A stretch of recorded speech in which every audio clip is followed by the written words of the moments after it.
Hi everyone, thanks for watching. You can support our work on our website ageoftruth.tv.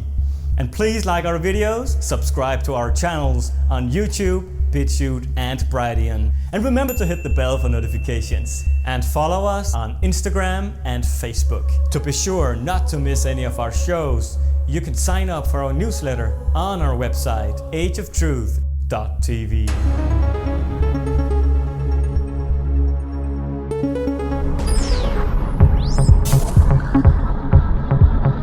Hi Paul, can Hi you hear there. me? Nice to You meet can you. hear me?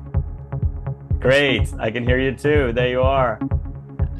Great to Sorry, how do you meet say your first name? My first name is Lauge. Lauge. Okay. Lauge. Yeah, Uh, exactly. Lauge. It's Danish. It's a Danish name. oh wow, I've never heard it before. It's awesome. No, Lauge. it's not so common outside of Denmark, for sure. Okay. And you are from the Netherlands. Is that correct? Oh, No, I'm okay. my dad is from Europe, from Austria, but like my Austria. That's. but I'm in Canada. It's gonna be a great interview. I'm looking forward to it. Right on. Yeah, thanks for inviting me. So I'll Yep, just turn sounds on the good. camera for the studio here with Lucas, who's mainly going to do the interview. Hello and welcome to this edition of Age of Truth TV. I'm Lucas Alexander in Copenhagen, Denmark. Our special guest today is a Canadian inspirational speaker, teacher and coach, and the author of the book, The Root Cause of Cancer, in which she explores the link between psycho-emotional stress and the development of cancer. He teaches people and his clients how to cure or better themselves emotionally and physically through a groundbreaking healing process. Paul Leendertse.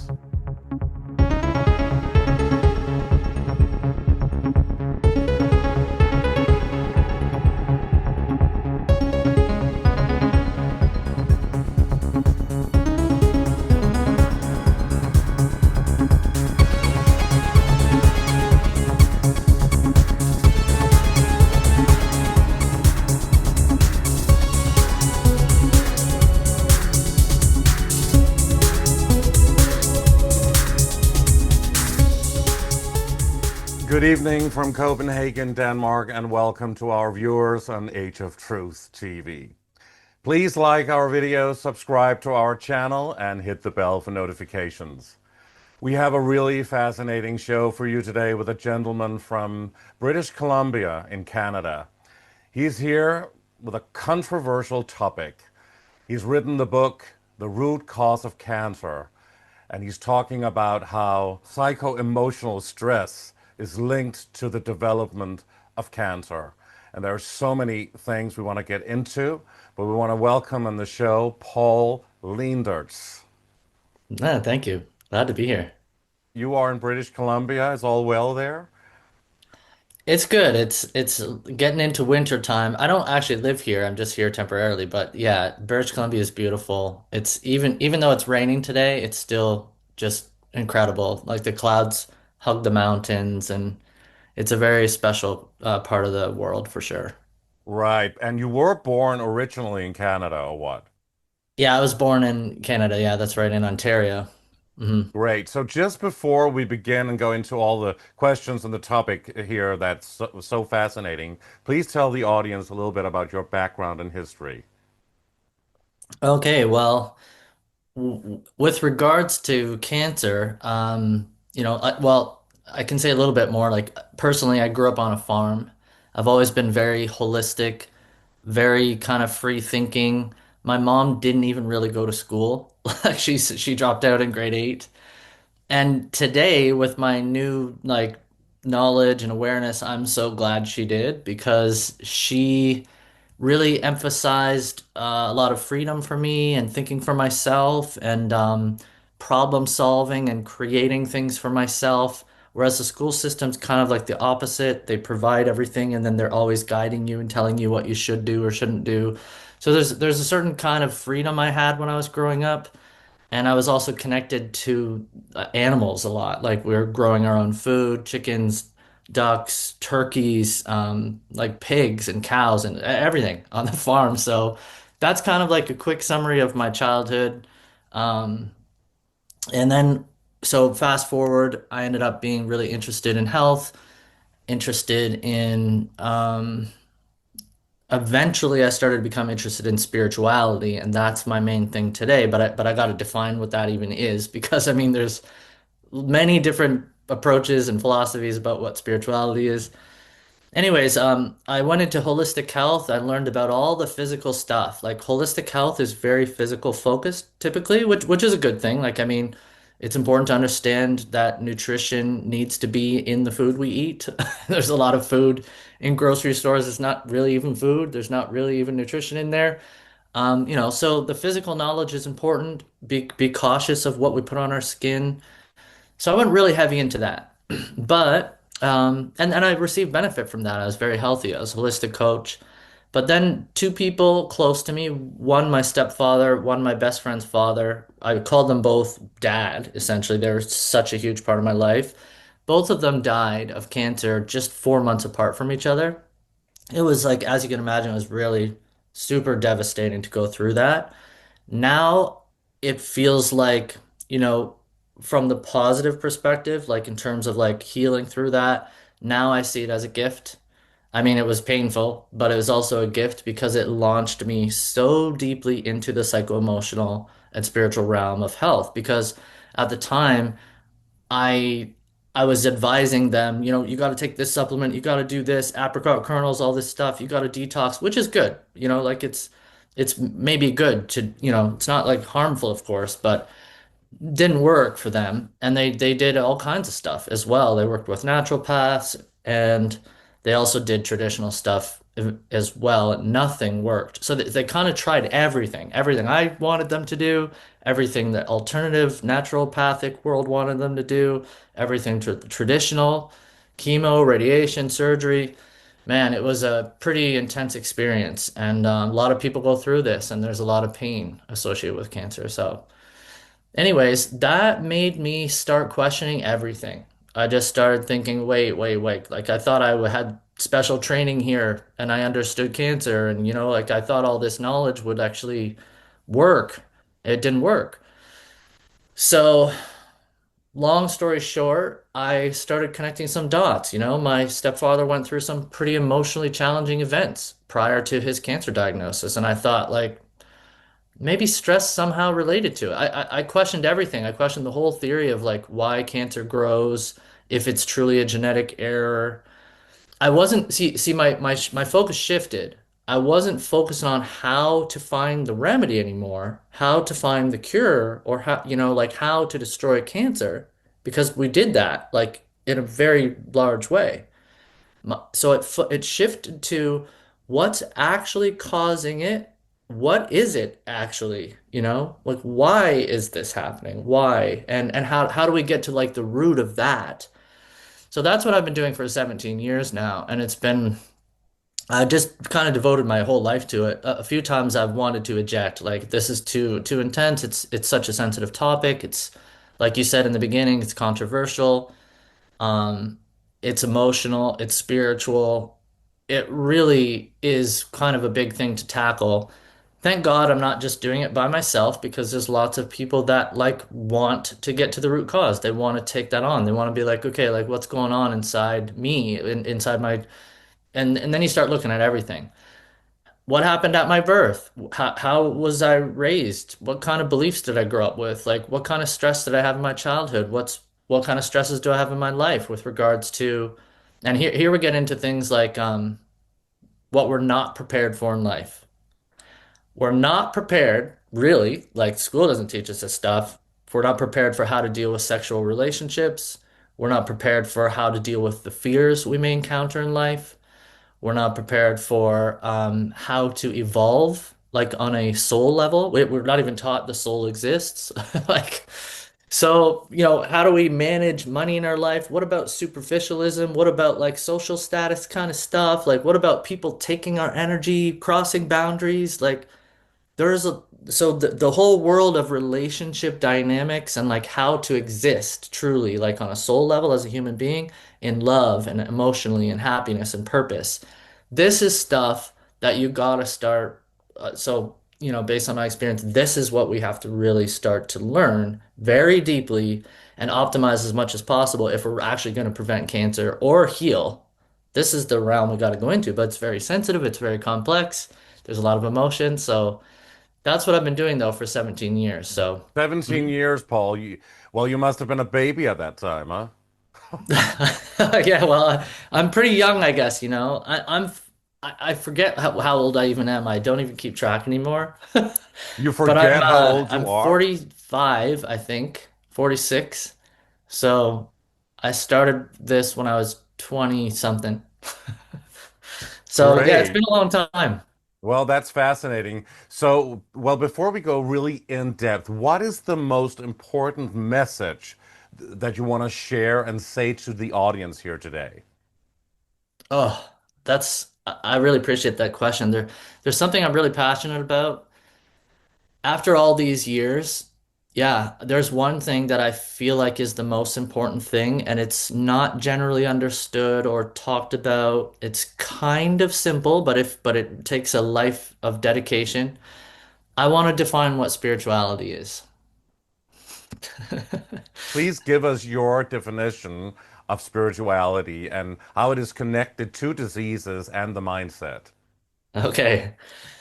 So what I've kind of concluded, like through lots of experiences and all these encounters with different clients with cancer, focusing on deeper stuff, like conversations about God, like talking to people about God. People are praying to God when they have cancer oftentimes. Then there's all these different realms of like what is enlightenment, all these things, because this is life and death stuff. And cancer is a life and death thing. So spirituality has become this huge thing for me, and this is what I think it is. I believe that there is something called the law of attraction. So we approach life with this in mind. And if we have any kind of experience that comes to us, it's because of the law of attraction. So, like, nothing can occur in our personal bubble of creation. That's what I call it. We're all in our own creation bubble. Nothing can occur there unless it's attracted for some kind of a reason.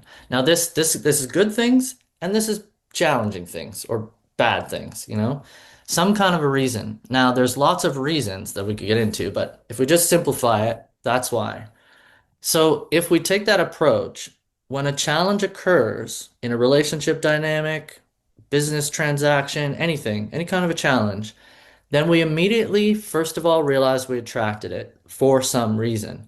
Second, there's three things. Second, we start to question what our shadow would be in terms of like how our own shadow would be involved in that. And our shadow is the part of our behavior, our beliefs that we don't recognize yet. We don't necessarily, the shadow is literally the part of us we don't know is there. So like let's say I'm someone that like simple example, let's say I don't have let's say I have low patience. I'm like maybe I'm a little bit too much of a perfectionist. It's not like a good quality to have that, right? It can lead to stress. So let's say I run into stress. It's actually related to that. But I'm not gonna really come to realize it unless I'm practicing spirituality because if I run into stress and then I ask what's my shadow and I start investigating and looking for my flaw. And this isn't about like shame or guilt tripping ourselves. This is an investigation to like continuously evolve ourselves. This is about personal growth. This is about spiritual evolution. So that's what I would do is look for my shadow. What could it be? Sincerely. Then step three is, okay, now I've figured it out. So how should I behave moving forward? Like what's my lesson there for and how could I change for the better? That's what I think spirituality actually is. So there's a lot of other ideas of what spirituality is, right? Like spirituality is going to church, or spirituality is becoming a monk, or spirituality is doing yoga, or spirituality is meditation. But do you see how those four examples I gave? we could be doing those four things, but not looking at our shadows when we run into challenges. So what we're kind of taught in society is not to look at ourselves actually because of the structure of society itself and how things is built. Like we generally just receive from authorities most of our upbringing, right? Like the teacher knows best, our parents know best, and we're kind of at the receiving end of stuff. So, okay, so how does this all work into disease? Well, if we're stress, so if, let's make an assumption at this point that stress actually does harm our physical body and stress actually can trigger the development of not just cancer, but all sorts of different symptoms appear in our body because of unresolved stress. We're designed to be able to handle some stress. That's okay. But I'm talking about like stress that's perpetual or chronic that keeps coming back to us, like we start to get stuck in some patterns, like life isn't good in certain ways for too long, then it starts to harm us. So if we're not practicing spirituality, which we're essentially taught not to do, then what's going to happen is because no one is perfect, everybody has imperfections. Everyone has certain flaws in their character, certain flaws of some kind. Many people have traumas from their childhood, or at least emotional wounding that isn't really even understood oftentimes. So there's gonna be some shadow in us. If we don't have that spiritual practice, we don't do that work, then what's gonna happen is when we run into challenges, things are not going to get better typically over the long run. Instead, they're going to get worse over the long run. And if they get worse, that means an intensification of stress over the long run, and that's what eventually leads to cancer. And you're talking about personal trauma and also linking it to like collective trauma, right? Which is what the educational system is doing to us, and the media and the world of politics and the monetary system and all of that as well, right? Dark Oh, sure. forces really ruling this planet. Yeah, there's a law of attraction that occurs on a personal level, and there's law of attraction on a large scale. So like, Keeping people in fear constantly. And that, of mhm. course, can cause all kinds of diseases, and certainly cancer, which is like an epidemic, right? I mean, now they're researching and researching and, doing all these charity events, and billions of dollars go into this so-called research. And what do you have? More people dying of cancer, right? Yeah. Well, it's because in a certain way, no research has been done on like in the whole war on cancer, like trillions and trillions of dollars of taxpayers' money and donations. Most of that research, I mean, like percentage wise, I don't know exactly, but I would say it's probably 99% of that research has been done on how to destroy cancer. But almost nothing has been done studying people's lives. Like what's going on in your life? What's been happening for you, right? Like so, in the alternative world, once you get into holistic health, a lot of people are, hip to this. They would be like, when you go see a doctor, they don't even ask you what your lifestyle is like. They don't even ask you what's in your diet. They don't ask that. But I'm talking about something even further. They don't ask you what's going on in your life. Like how's your relationship with your kids, with your partner, with your parents, with like what's going on for you? Um, And it Zero. could, may I just jump in here again, Paul? It could also be trauma from childhood that's not been resolved, right? Or Yeah. that people Yeah. haven't looked There's at really. there's something that like I've learned. I always try to communicate what I'm going to share here, like at an amount that's receivable because this is really sensitive and personal. Sometimes it can be hard to learn this stuff, really.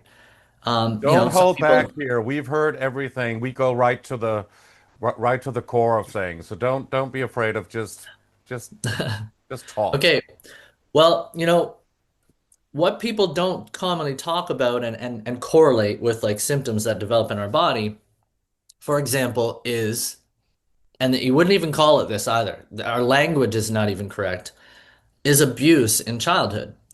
So like many people have been abused in their childhood and in the form of shame and shaming and punishing and but many people would say I wasn't abused. But if you actually look, you'll see you were probably. So I'm not saying everyone was, but a lot of people were but don't think they were. So spanking, for example, is abuse. And many people are like, "Yeah, but my dad only spanked me the one time." Okay, so first of all, that's all it takes. I've had lots of clients that have been abused many times, but that might be all it takes. You make a mistake, you do something wrong according to the authorities, and you have your pants pulled down, and you are shamed and beaten and hurt to the point where you cry and you're shocked, and this is a trauma. You might never do that again. But here's the thing. What you will do now instead is devote yourself to pleasing that authority, to making sure that you don't make a mistake again, you don't do something wrong in the eyes of that authority.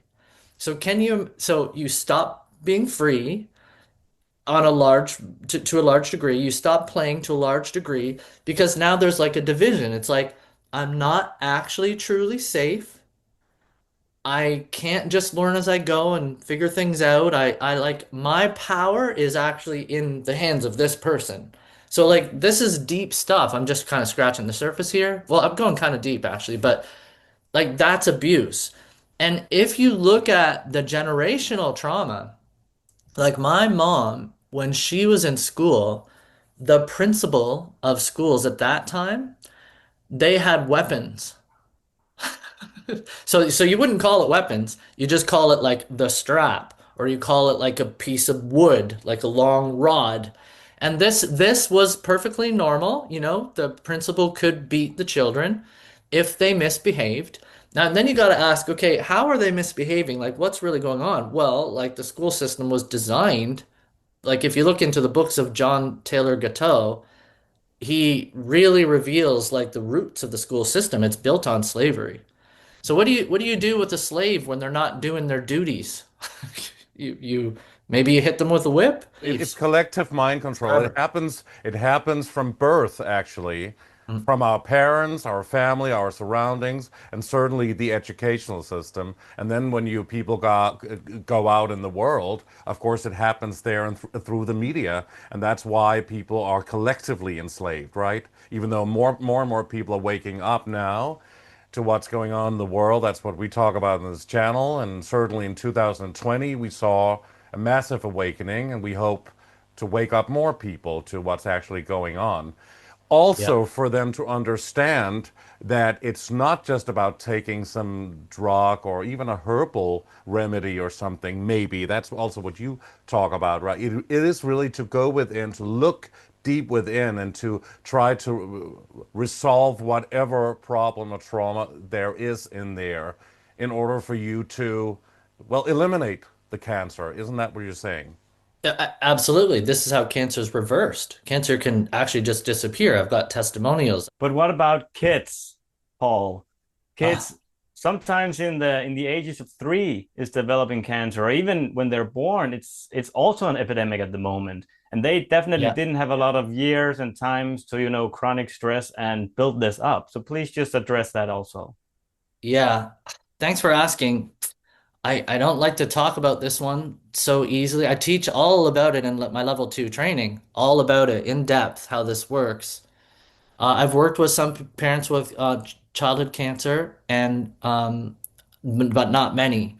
But I've only worked with 4 parents now in 17 years because it's so sensitive to start to reflect and go like, what could be the emotional and spiritual causes that are overflowing into the child? Like you got to understand that it's not about blame, it's not about guilt. You got to start understanding how generational trauma works, how like if there's certain stresses that occurred in our childhood that we never learned and understood, we're gonna end up passing that on to our kids probably. So it just takes like there's only been a few parents that have had the sort of courage and the awareness and the I don't know, the devotion to like get into the root cause here. But I have also out of four parents, three of them, their cancer has disappeared. The child. So amazing. So And can you a little bit also just a small side question here, because it also happens in animals. And the reason I want to answer this is because you speak very loudly about that it's only emotional stress that causes cancer. Am I correct? yeah, yeah. Meaning It there's no physical so cause to cancer, you say. it can happen, but we need more time to really explain this. But like when you have physical cells in the body that are in a chronic state of death, a chronic state of like dying, then what happens is fungus starts to grow in that tissue and it starts to digest the dead cells. And that's what I think cancer is. So when we have unresolved stress that leads to enough intensity that we go into a form of suppression, then that form of suppression causes stuck energy in the body, and that energy that's stuck does not change until we heal the deeper reasons behind it. And so now you're in a chronic state where the energy's stuck, and when energy's stuck in the body, the cells there can't thrive. So they start to break down and they start to die. This is why in the center of all tumors is necrotic. It's just dead tissue. That's all it is, just dead tissue. That's a scientific fact. But what it is it's fungus growing off the dead tissue. So physically speaking, there's all sorts of things that can damage us in this world, but most of the time it's not causing cancer. I don't think so. Not at all. I've been testing it for a long time. I used to think that there was multiple causes, but I honestly don't think so anymore. I think there's lots of things out there that are really bad for us, but so I was talking to someone recently, they're like, what about mice, studies on mice? What about how they get cancer from like UV light? Well, what science is in this case is they're taking mice and putting them under UV light, the most damaging wavelength that exists in creation that we know of. Like, so the sun has many, many wavelengths. So they take just the one that does the most damage, and then that wavelength usually only comes through and reaches the earth like in very small amounts. They put this on the skin of mice and burn them with the light for days and days and days, like 300 days in a row, and then they start to get cancer in that spot because they're killing the cells in that spot because the body cannot respond. It can't heal the tissue. Like if you get a sunburn, pretty much everyone's just gonna heal from it.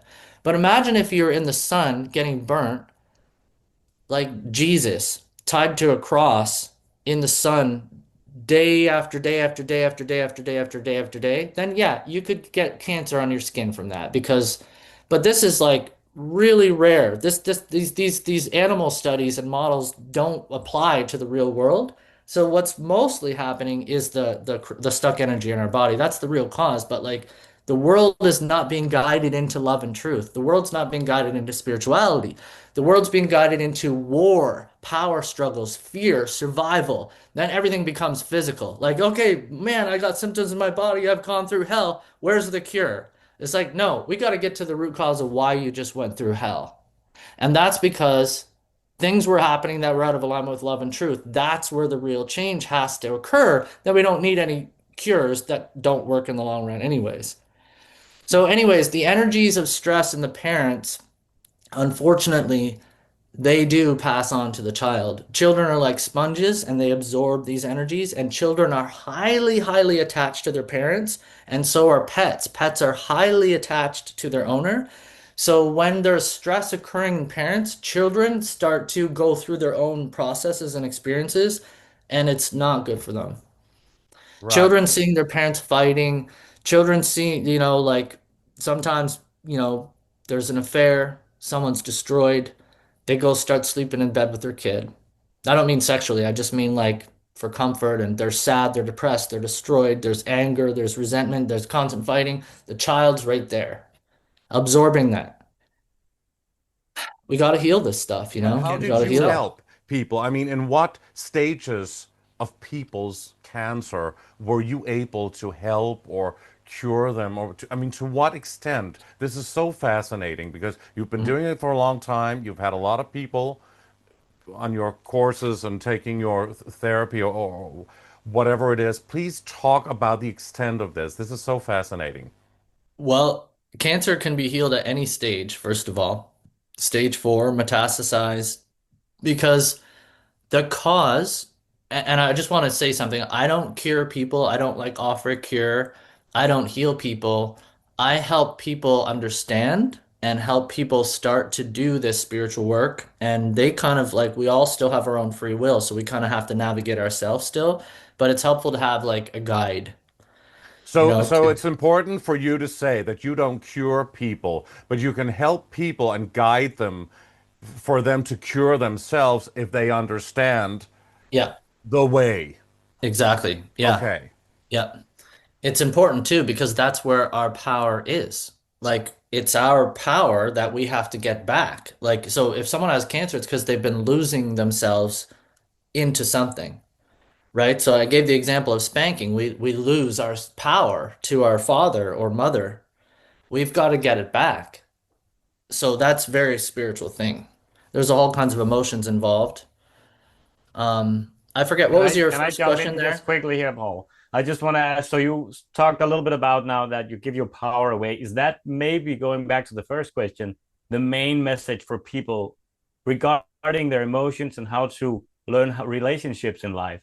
Is that basically, if you want to put it all down, take your power back in all aspects of life? That's a yeah, that's awesome. Yes, that's a good connection there. Because when we get into challenges in life, we start to lose our power into it, right? Like if we're angry about something for a long time, our energy is being dissipated, it's being wasted into something. But we're getting angry for a reason, so we got to get to the deeper reasons why. Like what is going on? And sometimes it's because the other person that we're connected to is out of alignment with love and truth. And sometimes it's because we are. And then other times we both are. So the thing that just matters is that we really start to grow and change. And the special thing I want to point out here is that when we get our power back, when we start practicing spirituality in this way, positive things do start to happen, at least long term, right? Because sometimes it's hard to figure stuff out, it takes time, but gradually life starts to actually get better. And then we can start actually attracting abundance. Yeah, like the more stress we resolve in our life and grow through, the more we start moving towards like the light. Like you can attract more financial abundance this way in meaningful, moral, like integral ways. Like you can actually attract abundance by being a pure human being. You attract higher levels of health. Your body starts to work better. You can climb mountains. Like, you can like access all kinds of physical things that you'd want to access. Um, Everything gets better. Joy, happiness, freedom expands because the more you've lost your power, the more you'll close down and actually you're losing your freedom more and more and more. Everything gets better when you practice spirituality. So I think it's like one of the things that society is steered away from every angle. So it's almost just like not even understood. Instead, it's better to just think that spirituality is like being a monk, but doesn't mean you're practicing spirituality. And religion certainly does not mean that you're practicing spirituality. What haven't we Absolutely. seen for 2,000 years and more, right? Yep. Yep.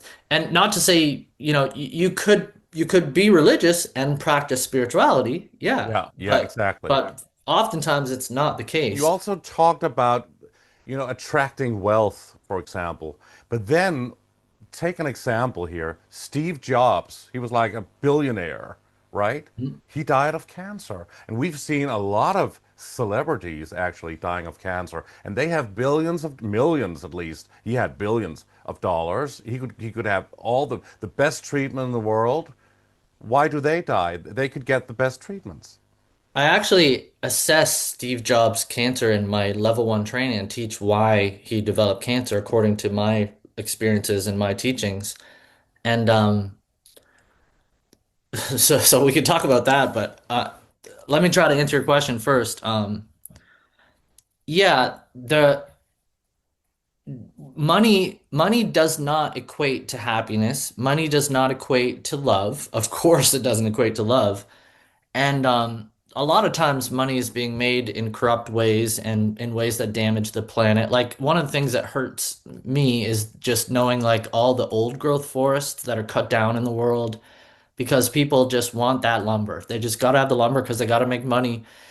And this is when spirituality comes into play or lack of it because so I want to say something about God here. One of my teachings about God, which they're all kind of different from what mostly is taught, oftentimes at least, is that the reason it says in the Bible we're created in God's image is because God is a creator. That is the part of us that resembles God. We are a creator too. It's a tremendous gift.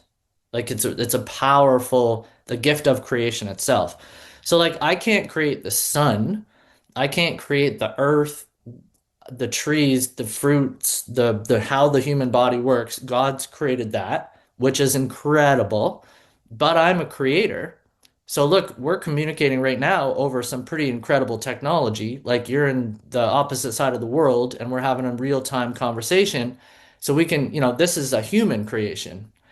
And there's all kinds of I've created things in my life, right? We are creators. We can create all kinds of stuff. And I don't just mean like electronics, of course. I mean, we can create adventures. We can create another human being if we choose to have, get pregnant. Like we are powerful creators. We've created like um,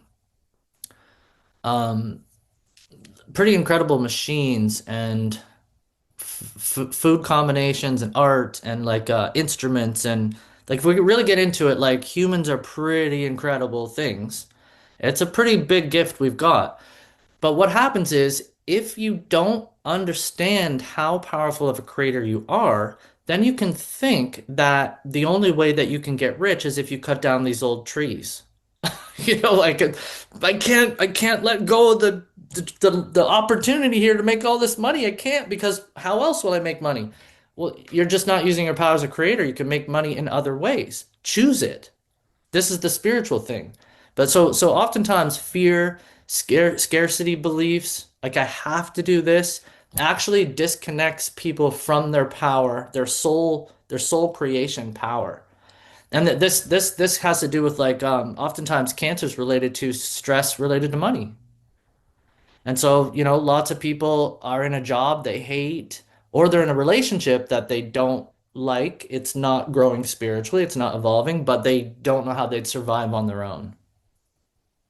So Steve Jobs and those celebrities that we hear that actually died from cancer, they could get like the best treatments, right? And thanks for bringing that up. Yeah, like Steve Jobs, billionaire, one of the richest people on the planet, no matter how much money he had, there was still no cure. He couldn't, there's all these fundraisers and so much money spent on cancer, but it's because we're searching for something that is an illusion. Because it's not like no cure addresses the root cause. That's the thing. So what Steve needed was to be taught what spirituality is. What Steve needed was like different kind of like education here. Because of course he probably didn't know. Most people just don't know. Because we're taught everything backwards, right? We're taught like, first of all, if you have cancer, some of the most ridiculous beliefs that are out there, like it's bad luck. I've had clients tell me their doctor said, look, it's just bad luck. And maybe they don't want to guilt trip their client because you don't want a person to feel like it's their fault or something. And that's not what I'm saying. I'm not saying it's anyone's fault. The problem is our programs. The problem is society's belief systems. The problem is like the fear that circulates around and like what we agree to generationally and all kinds of stuff we don't really understand usually. It's a lot of it's subconscious. We got to just wake up to it. So the approach to healing it really needs to be with compassion, forgiveness, and devotion. Right. So what about dieting? A lot of people talk about how you can heal yourself and possibly cure your cancer or maybe other diseases as well or illnesses. Mhm. Like if you change your diet, a lot of people are vegan, becoming vegan, and then suddenly they also get cancer, and we hear about that, and then Mhm. they change to eat meat again and get healed. Or people that are notorious meat eaters, they will just suddenly become vegan and eat raw food and all that. And then the cancer will go away too. That we have also heard. So it's like it's both sides, right? Whether you eat meat or you're a vegan or vegetarian, I mean, what can we believe? Well, my approach to that is that, like, what my partner and I teach about food is to, first of all, understand the difference between God's food, like created by God, like tomato, carrot. No human being created this stuff, right? If you eat God's food, you're probably going to be good. You know, like a steak, God created that. If you eat French fries, now we're getting into a problem. If you eat like canola oil, now we're getting into refined sugar, pasteurized milk. This is all man-made intervention garbage, you know? And that stuff will cause inflammation at the least in your body, if not worse damage. So if you just simplify it, I'm trying to simplify it, you just real ask yourself, is this like God-made food or human-made food? Next, so if it's real food, you're doing well. And then it needs to be clean, not sprayed with hidden chemicals. And then just same with liquid. And so with liquid, there's not a whole lot we really need to drink. Like water is pretty much it. And so there you go, done. Now, the next thing is now just listen to your body. So don't listen to a belief system, listen to your body. So if I were to eat a steak and I feel good in my body, I'm on the right track. I could eat a steak every single day of the week and just feel fantastic. And then suddenly I start to not feel so good when I eat the steak. It's because my body understands, you know, my body might know like, okay, that's enough of that. You know, you need something else. There's a variety of things the human body needs. Like, you know, you need something else. And so if you try out a little experiment, if you eat something and it really tastes good, you're enjoying it, pay attention to how it feels in your taste buds. And you'll notice like there's a lot of flavor and it really tastes good.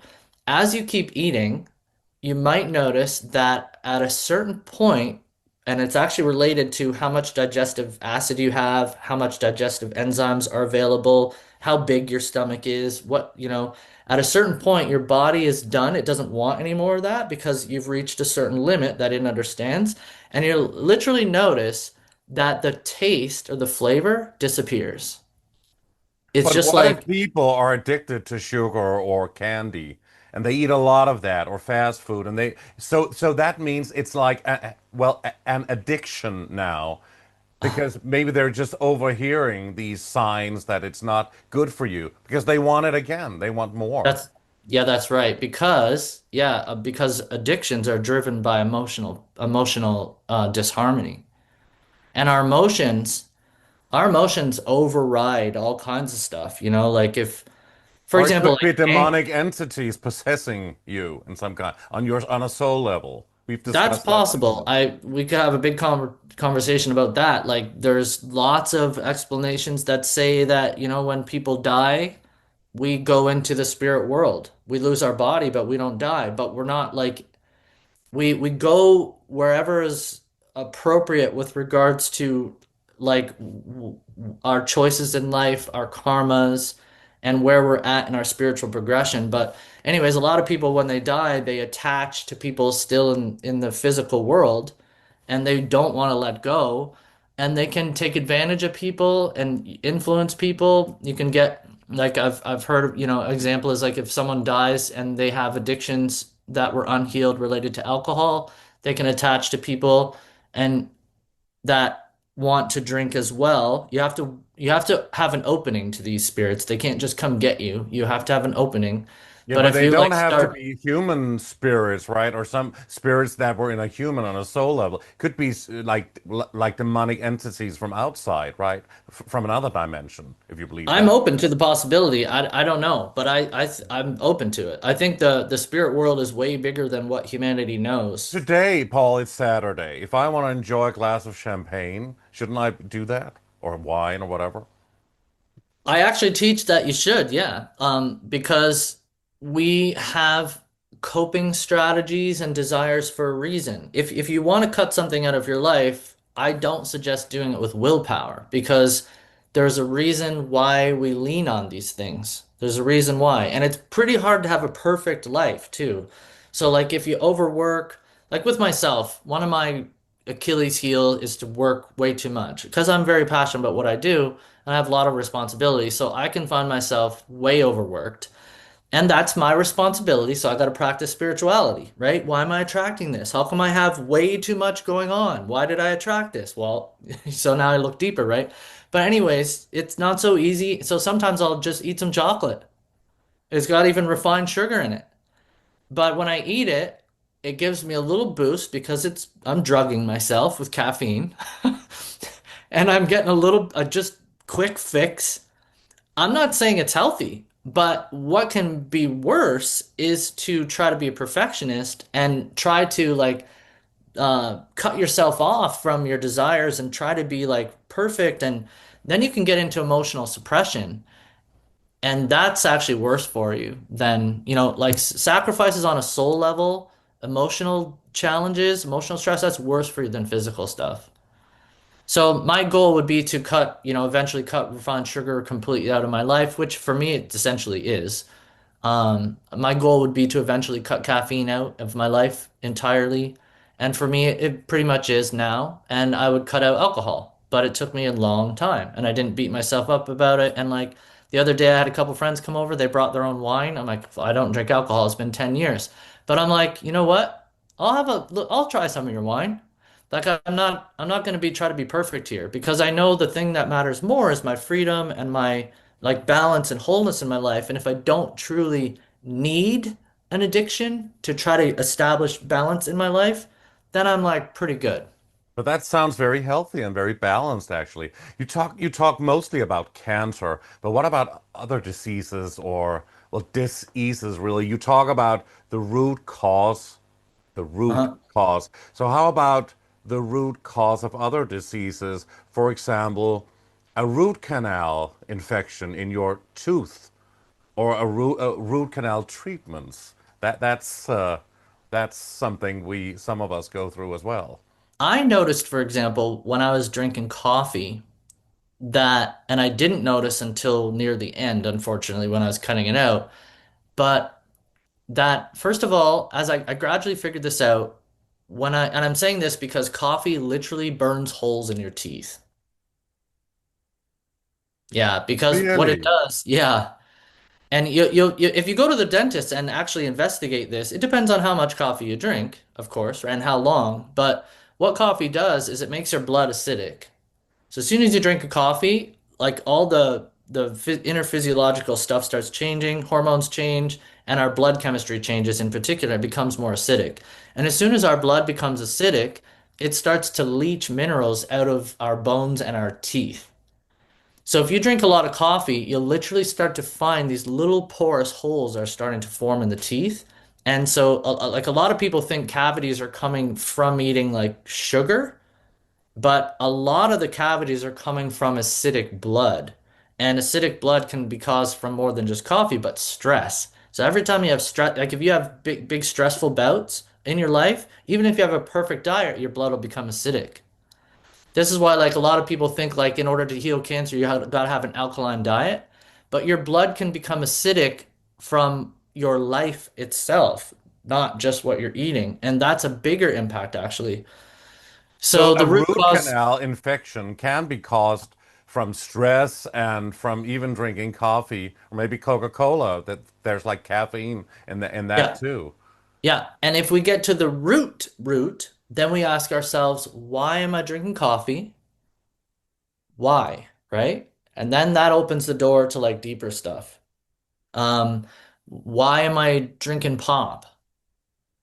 And then if you really question it, you'll start to realize all kinds of things. Like, I mean, why do I drink coffee? Like, didn't even, there's so many possibilities, but like, just because my parents did, just because everyone else does.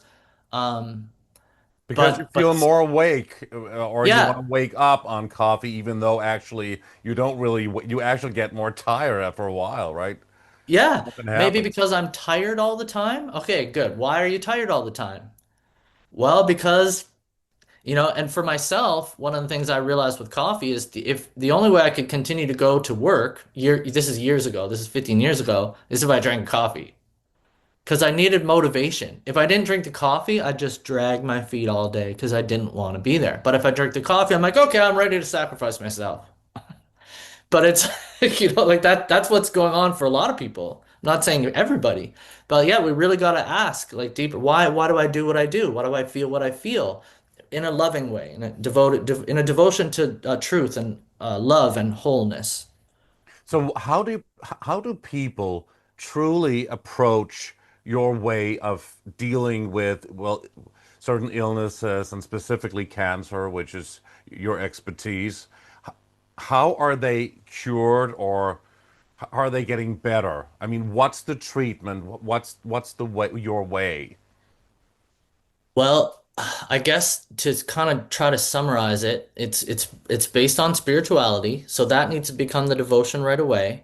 And then to understand that the only way that cancer or any symptoms can appear in the body is if something's going on in our life that's out of alignment with love and truth. If we're in alignment with love and truth, it cannot cause symptoms in the body. So when you say love, it's not about just a love relationship between two people with sexuality. It's a more love as a foundation.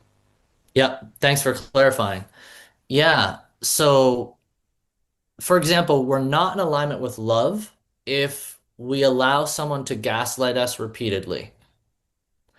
We're not in alignment with love if we sacrifice ourselves for others and not let them take responsibility for themselves.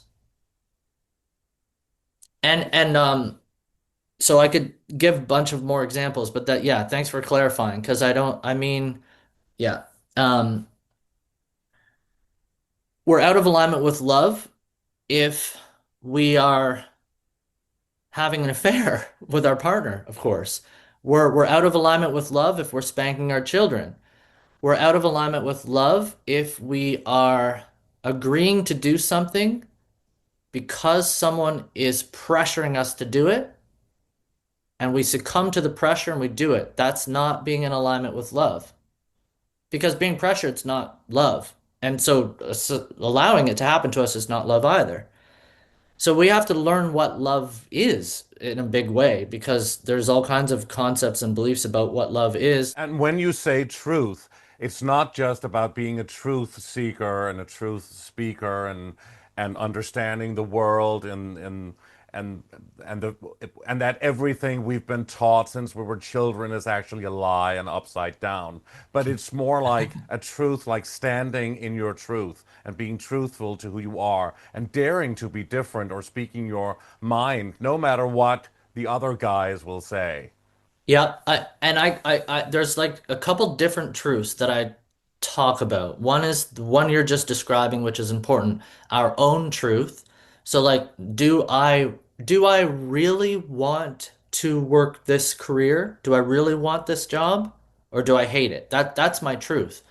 Do I really, am I really happy about this thing? Do I really want that? That's like an example of my truth. Then there's the spiritual truth is different. It's like it's truth that humankind doesn't get to decide upon because God's already decided.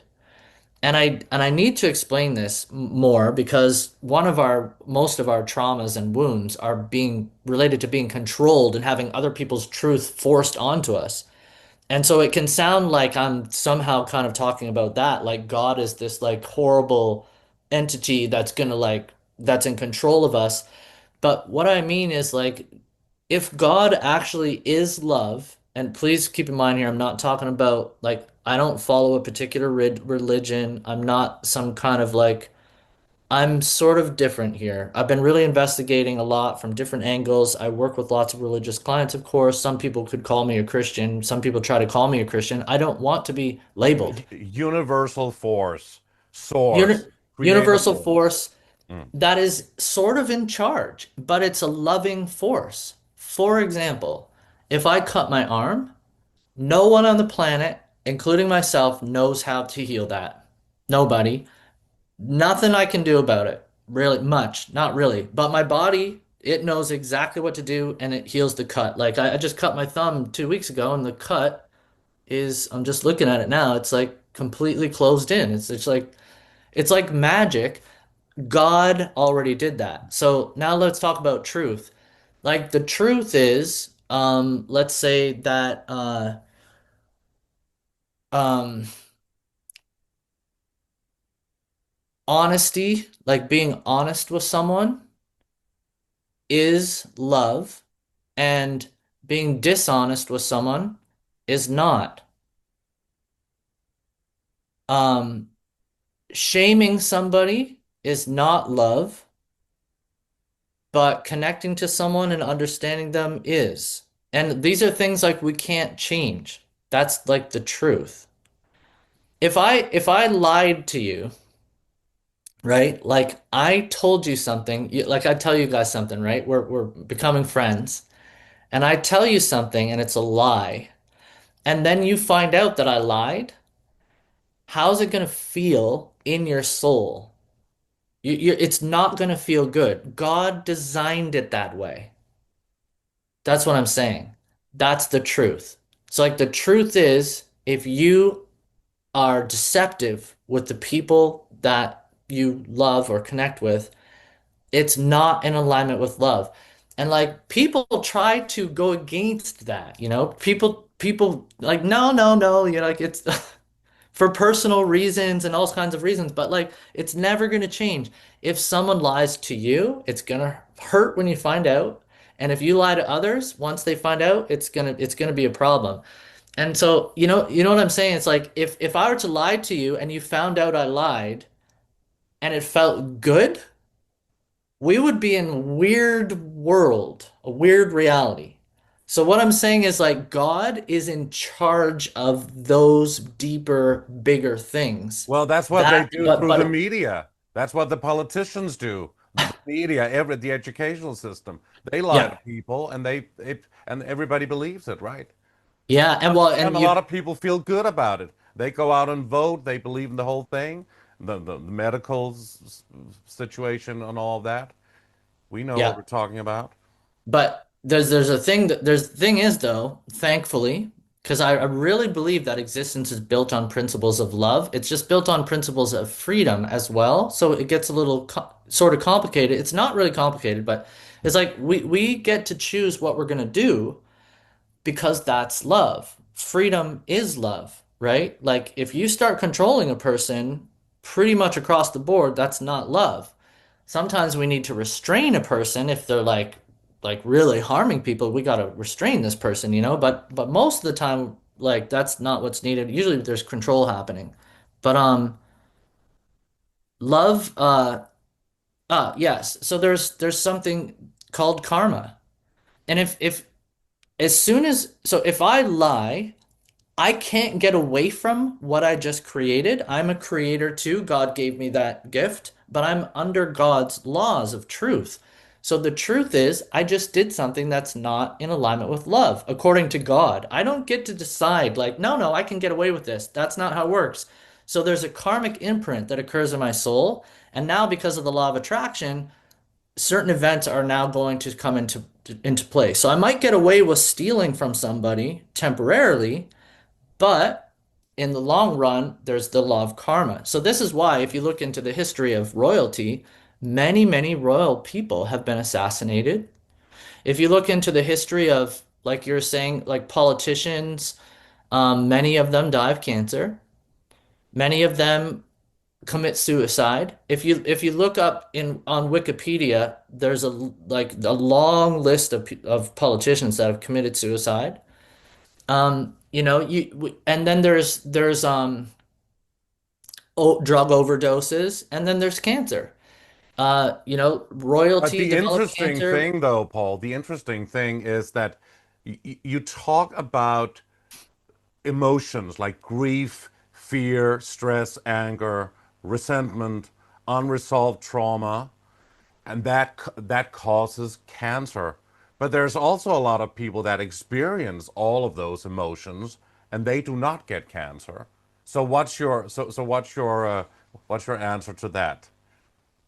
Well, this gets a little more advanced. I teach this a lot in my level 2 training. It's those emotions don't cause the cancer, but I have kind of have to talk about this to really understand it. It takes hours and hours and hours. So to simplify it, we could say emotional stress causes cancer, but actually it's it's fear combined with those emotions and free will that gets into the equation too. So there's actually three things. And these things, to try to simplify it, leads to stuck energy in our body. It's the stuck energy that causes the cancer, not the emotion itself. So, like, if I'm really angry, but I hold my anger in, and I don't get to the root of the anger to really dissolve it, so I stop being angry. But let's say I'm angry and I hold it in, that is my will holding back the anger. So the cause is not the anger, but it's I'm causing stuck energy in my body. Does that make sense?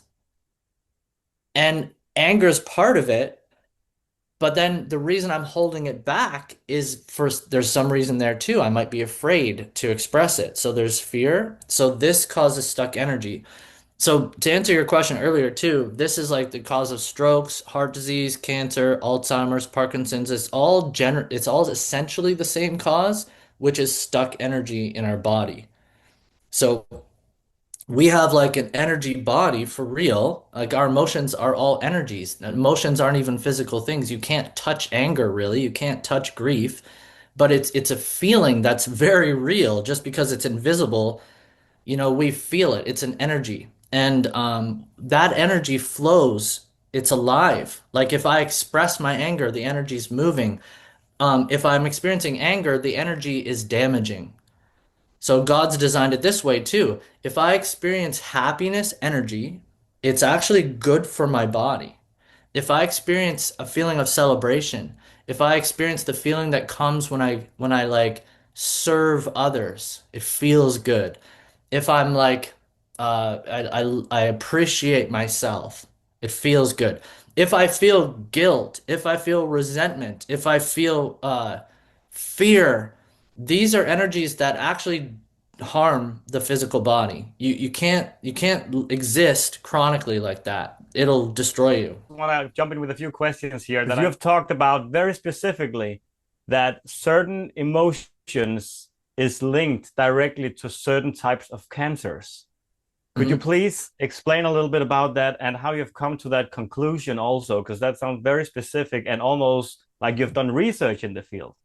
Well, absolutely. So I've been doing this for 17 years, and I generally spend at least 2.5 hours pretty much on average with each client, and we're going into everything. And so what that's done is because it's kind of like I never saw it as research. I was just trying to help people, but now I realize I've actually been doing research. So, for example, the cause of lung cancer, there's two causes to lung cancer. Both are grief related, sadness related. But one is, I'll just focus on the one to give an example. One is related to loss of someone or something in our life. So someone dies in our life, it's very common for people to develop lung cancer afterwards. It doesn't mean we will. It depends on whether we can grow spiritually through it. So we need spiritual tools to actually grow through it. But the pain of losing someone, the emotion is oftentimes grief, right? It's a horrible emotion, losing someone we love, grief. It's really, really damaging to our system. So we have to heal that. We've got to release it. And what commonly goes with grief is guilt. So many times when people lose someone, they also feel guilty about something. Like I wish I could have loved them more. I wish I could have spent more time. Sometimes people feel like it's even their fault that someone died. Like if they were there at in a certain way, maybe this could have been prevented. So you have like grief and guilt are the two main emotions that are very commonly behind lung cancer. And how I know that is because over 17 years, when I do a session with someone with lung cancer, I ask, what's been going on in your life? Well, my mother died a year ago. Oh, interesting. Then I have another client. So what's been going on in your life? My mother died about 14 months ago. Uh, okay. And then my next client, several months down the road, someone else with lung cancer, my pet died, you know? Next person, my child died. Okay, whoa. So I start tracking it, right? So after 17 years, I've tracked now all of the cancers. So colon cancer, pancreatic cancer, brain cancer, breast cancer on the right-hand side versus the left-hand side. It's all scientific because when we experience certain stresses, they light up different parts of our brain. If I'm stressed about money, it affects a certain part of my brain. If I'm stressed about love, that's different. That's going to affect a different part of my brain. Our brain is connected to different parts of our body. Our emotions are all integrated with our thoughts. It's all scientific. It's just the research has never been done. So you approach people, well, in your therapy sessions, and you really work, well, in depth with them, and in order to change the whole balance in their body, to better them or to even cure them. Sure, sure. For example, if someone has lung cancer and they're carrying guilt, that's like a chronic, really damaging feeling to feel guilty and it's not going away. So the only way that you can get rid of guilt is with forgiveness. That's it. But to be able to forgive oneself or someone else isn't so easy So you necessarily. take them on an emotional ride. In this example, yeah, in this example, I once I identified that, then I'd be educating them on forgiveness, and it's going to apply to their unique circumstances. And there's a lot to understand about forgiveness. You have to understand empathy and compassion, which is like we're all doing the best we can, but we need to go deep into that because it can't just be psychological, like, okay, I get it, I forgive myself. That's not going to work. It's got to be from the heart. You got to feel it in order for that to actually release the guilt. But you see, when the guilt is released, that changes the energy dynamic that's occurring in the location of the lungs, and that energy gets freed up and everything starts to move again. And then instead of guilt being there, you have peace, you have forgiveness, you have a feeling of letting go. And now life and love starts to come back into that part of the body, and then the cancer goes away. Because the cancer can only exist in a person's body where there's an energy stuck there that it's not love, it's something else. And you can break through that barrier. So if people want to become your client, Mhm. what can you offer? Well, what I do is I have one-on-one coaching. I have a root cause session, and I can get to the root cause every time. Like it's very accurate. Like it's I'm doing this so long that it's not that difficult anymore. I don't want to say it's like some simple thing, but yeah, so I do one-on-one coaching, but I also have courses. So I have a self-healing course.